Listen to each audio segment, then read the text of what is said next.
You didn't want to get involved in the Ukraine conflict militarily for obvious reasons. Are you willing to get involved militarily to defend Taiwan if it comes to that? Yes. You are? That's the commitment we made. Yes. You are? That's the commitment we made. You know, when we talk about our children, I know for this group, we all believe that when we talk about the children of the community, they are the children of the community.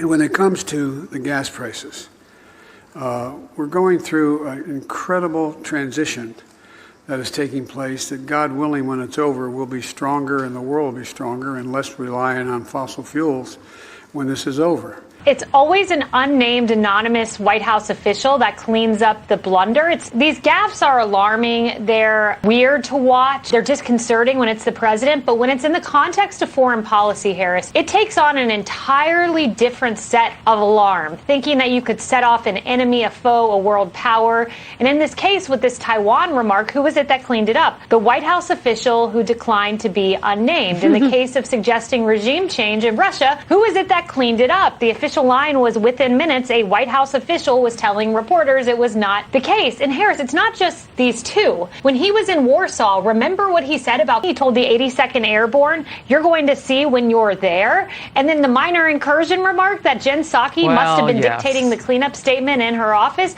I mean, the list goes on. This is foreign policy. You can provoke enemies. Now, as you mentioned, Kate, several administration officials were apparently caught off guard by the president's comments. And it's also important to note, though, this is not the first time. Twice before, President Biden has suggested that the U.S. would intervene militarily. And again, we've gotten those same statements from those instances as well, where administration officials trying to insist that the U.S.'s policy hasn't changed. It was a bold statement from the president, and it was almost immediately walked back by the White House while he continues his trip in Asia. The president saying that he would use the U.S. military to defend Taiwan if China were to invade. But that's not the stated and long-standing U.S. policy of strategic ambiguity necessarily. CNN has learned that President Biden's comments caught some of his top aides off guard. This is drawing a sharp response already from China. And making news by abandoning decades-old policy of strategic ambiguity and flatly saying that the United States would fight for Taiwan if it is attacked by China.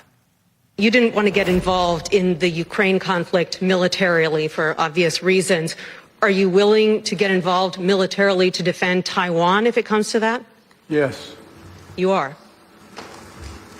That's the commitment we made. The White House immediately walked that back, saying the policy has not changed. Well, President Biden made an unexpected statement to reporters in Tokyo today when asked if the U.S. would defend Taiwan militarily if China were to attack. He said yes, because the U.S. made a commitment to do so. Now, that conflicts with official American policy, which is based on the concept of strategic ambiguity. And that basically means the U.S. has purposefully left it vague and does not make definitive statements as to whether or not it's going to enter a war on Taiwan's behalf. The White House very quickly walked back those statements, saying that, or reiterating the U.S.'s long-held position to uphold the one China policy and support Taiwan. I am tired of hearing about being the best state in the country to do business when we are the worst state in the country to live.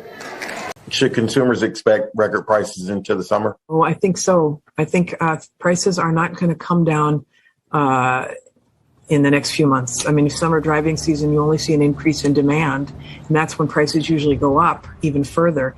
So there is all this demand pressure on the price of fuel. So that our Energy Information Administration has said that the price of gasoline is likely to stay above $4 a gallon through this year. Let me ask you about the oversight hearing next week, in which you're going to ask some questions as to how we got to this point. Give me the top one that comes to mind, and if guardrails can be put in place to make sure this doesn't happen again. I think the question on my mind is the same as everybody else's. What the heck happened? You know, this recall happened back in February, and nothing was done, even though, you know, what's made in this one factory in Sturgis represents 40% of what the Similac Abbott product makes. And most of that is the specialty formula that those littlest, most fragile babies who cannot digest normal formula need. And so you could have predicted in February that this would become an emergency, and we didn't see anything happen in terms of stepping up, importing, enacting the Defense Production Act, getting competitors to ramp up until now. Can I just ask quickly, I mean, is it the FDA that's really going to have the biggest spotlight shined upon it, or beyond that? You know, Alex, I think there's blame to go around here. You know, the FDA, why didn't they take their steps? Why weren't there faster inspections? What did they do?